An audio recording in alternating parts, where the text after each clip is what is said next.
Alright. Video ni saya nak share tentang saya punya setup sistem solar. Simple punya sistem solar yang khas untuk dapur saya.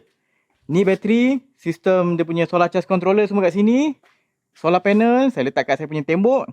Saya bagi output 12 volt sini masuk ke saya punya dapur. Nak buat solar system ni senang sebenarnya. First kena ada bateri. Saya guna ni deep cycle punya bateri SLA seal lead acid. Kemudian saya nak buat dia punya rumah. Saya gunakan besi si channel saya yang lama-lama yang warna biru ni, lebihan.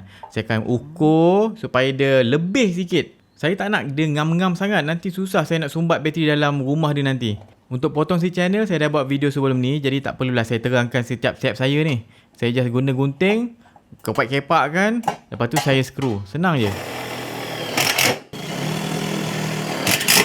Susun bateri 2 biji, saya selarikan betul-betul supaya positif dan positif tu sama je, senang saya nak adjust nanti. Untuk atap dia saya guna lebihan simen box saya lama-lama.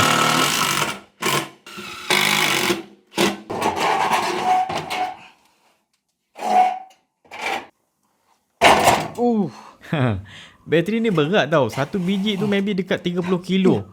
Ilallah. La ilaha illallah. Bateri ni kena air hujan sikit tak apa. Tak ada masalah. Andai kata hujan datang dari sini, saya ada dinding belah sini. Dinding tembok saya, jadi dia tak adalah kena sangat hujan. Kalau kena hujan pun dia akan terus ke sini. Kalau hujan daripada sana ke sini, for sure lah dinding rumah saya ni akan block. So okey macam ni. Sistem solar kita akan dikawal oleh solar charge controller ni. Senangnya nak setting dia. Kita ambil wayar untuk solar panel, positif, negatif, dan solar panel punya sambungan kita akan gunakan MC4 punya connection. Ni connector MC4. Lepas tu kena buat sambungan untuk bateri pula, dan bateri ni saya akan pakai circuit breaker lah. Ini wayar bateri akan tebal tau. Sebab current yang lalu sini agak tinggi. Jadi pastikan wayar tu tebal untuk bateri. Okay, dah connect sini. Untuk circuit breaker ujung tu saya akan buat sambungan untuk bateri pula. Ini yang DC punya circuit breaker, bukan AC DC. Barang-barang solar ni saya akan letakkan dalam description dekat YouTube saya. Tengok sana kalau nak beli. Okay, ni circuit breaker macam sistem macam biasa. Kalau dah overload je, dia akan tendang untuk jaga keselamatan kita.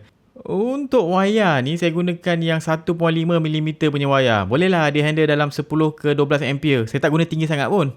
Okay, connect dekat DC load tu. Settle, kita chill dulu. Ni saya tengok movie sambil buat bracket untuk saya punya solar panel kejap lagi. DIY untuk barang rumah kita ni sebenarnya sangat enjoy. Best, seronok.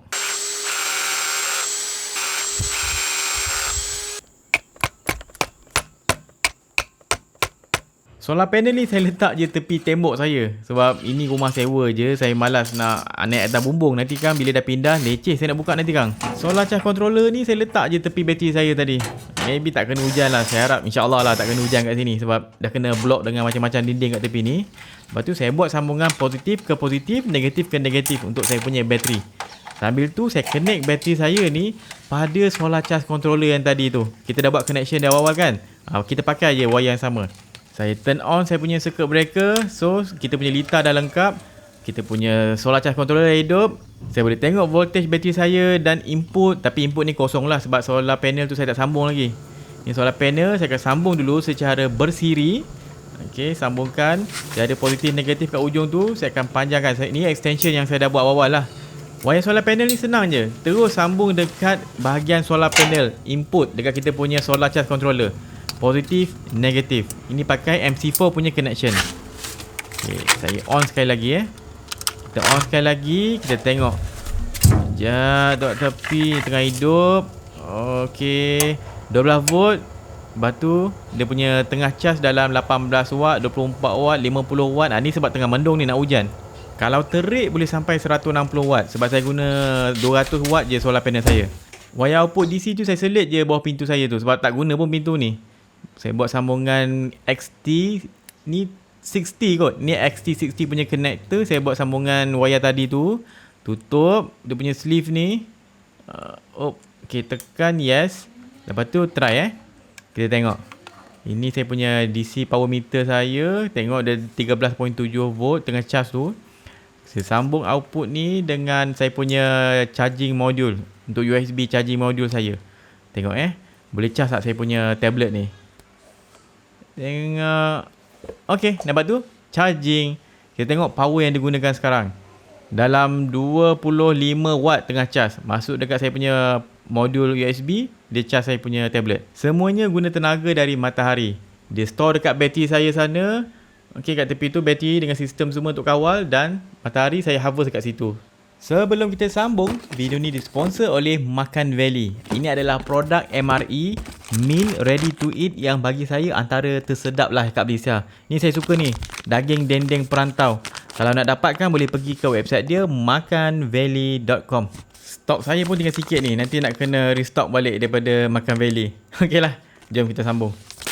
Okay, untuk video ni saya rasa settle lah. Ni pun dah panas terik dah ni, kulit saya dah makin gelap dah, lama tak jemur je ni. Saya akan, lepas ni lah, saya akan buat setup untuk saya punya dapur pula, dia punya elektronik. Part elektronik. Ini baru dia punya sistem bekalan tenaga, bekalan kuasa dia. Saya nak letak kipas, saya nak buat UV sanitizer untuk saya punya tong sampah sana. Oh, macam-macam lah. Saya harap saya punya perkongsian ni bermanfaat. Jangan lupa follow Berani Buat. Subscribe YouTube Berani Buat. Saya Wan Syafiq. Jumpa lagi. Assalamualaikum.